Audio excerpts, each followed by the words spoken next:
Alors, Philippe De Vos, Cheikh Amanullah, représentant de la voie Naqshbandi en France.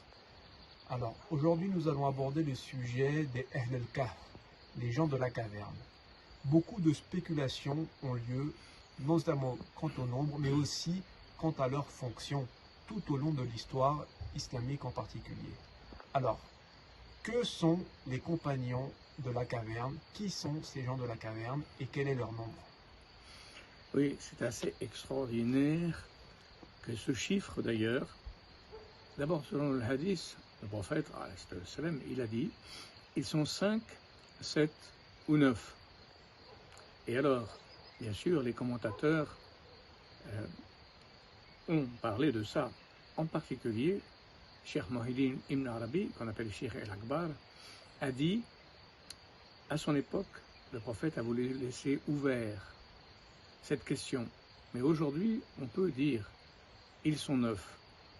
Ils sont 9, et l'intérêt de ce chiffre, c'est qu'on le retrouve en relation avec les compagnons de l'imam Mahdi, les Wizarat Imam al-Mahdi, c'est-à-dire en fait, finalement, les vizirs, les représentants, et donc qui seraient 9, et qui sont en relation avec plusieurs chapitres du Coran, 9, 18, 27. Or, on retrouve dans le chapitre 9 aussi les 9 typologies dont parlait Cheikh Muhyiddin Ibn Arabi encore a fait un petit traité, Tabakat al-Awliya, que Guénon cite d'ailleurs aussi, et Ta'iboun, qui veut dire ceux qui se repentent, mais en fait ceux qui se recentrent, qui est une catégorie initiatique particulière, El-Abidoun, ceux qui sont dans l'adoration, El-Hamidoun, ceux qui sont dans la louange, El-Sa'iroun, ceux qui sont les voyageurs spirituels, les Abdal, El-Arakiroun, ceux qui sont dans l'inclinaison de la transparence, comme les Malamati, et Sajidoun, ceux qui réalisent la prosternation profonde, qui est le Fanafillah, l'extinction en Dieu. Ensuite, El Amiroun bin Ma'arouf, ceux qui enseignent par le côté positif des choses, qui enseignent donc par l'esprit de Jamal. Et ensuite, El Nahoun al Munkar, ceux qui enseignent par le Jalal, par l'interdiction des choses négatives. Et El Hafizun al-Hududullah, ceux qui finalement sont des totalisateurs. On a donc 9 typologies de sainteté. Évidemment, ceux qui ont regardé ce que j'ai écrit sur l'énéagramme, ils verront que ce sont les 9 typologies de sainteté qui sont en fait l'origine de 9 déviations retrouvées dans le chapitre 27 du Coran, où Salih s'adresse au Tamoud, peuple dévié qui représente notre peuple de cette époque, et qui, dans ce passage, dit « Wakana fil Medina, tisrun rahtan yufsidun fil ar, wa yuslihun » 9 individus qui corrompent la cité et qui ne se réforment pas. Et donc, en fait, ces 9 typologies de sainteté sont reliées aux 9 de la caverne, qui chacun d'entre eux porte une science spirituelle. Et cette science spirituelle, elle correspond à une extension de la conscience, de la compréhension des choses, de la réalisation spirituelle que justement les 9 portent, mais que Imam Mahdi, lui, réalise dans sa totalité. Ils sont donc un peu comme les rayons, l'extension, on pourrait dire, manifestée dans le monde de ce que représente l'Imam Mahdi, qui lui est un totalisateur de ces 9 formes de sainteté et des charismes qui correspondent.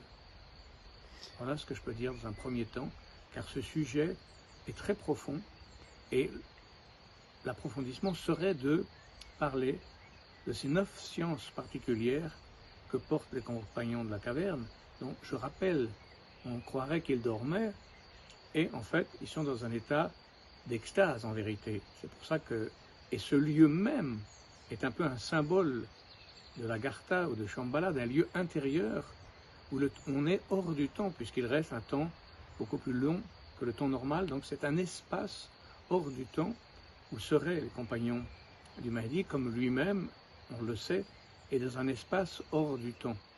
Donc c'est une science très profonde qui mérite d'être étudiée en relisant le chapitre 18 du Coran, et lié bien sûr à Sen el-Khid, le Khid, celui qui a trouvé la fontaine de source, l'avatar éternel, l'avatar en tout cas qui a réalisé un temps de vie plus long que la normale parce qu'il a connu la fontaine de vie qu'on identifie quelquefois en Inde à Babaji. Voilà, ce personnage particulier est relié aussi à cette science de la longévité, liée à certains espaces qui ne sont pas dans ce monde ici, dans cette condition d'espace et du temps où on est maintenant, dans une autre dimension. Donc il est question de cette capacité de vivre dans cette autre dimension où se situe cette capacité de longévité et ces charismes particuliers et ces connaissances particulières qui sont accélérées, comme quand Ibn Arabi parle de la terre blanche,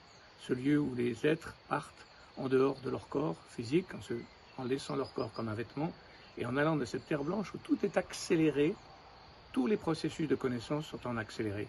Donc il y a des lieux de ce type, et c'est ce dont parlent les compagnons de la caverne, les sciences qui y sont attachées, et les personnes qui y sont installées.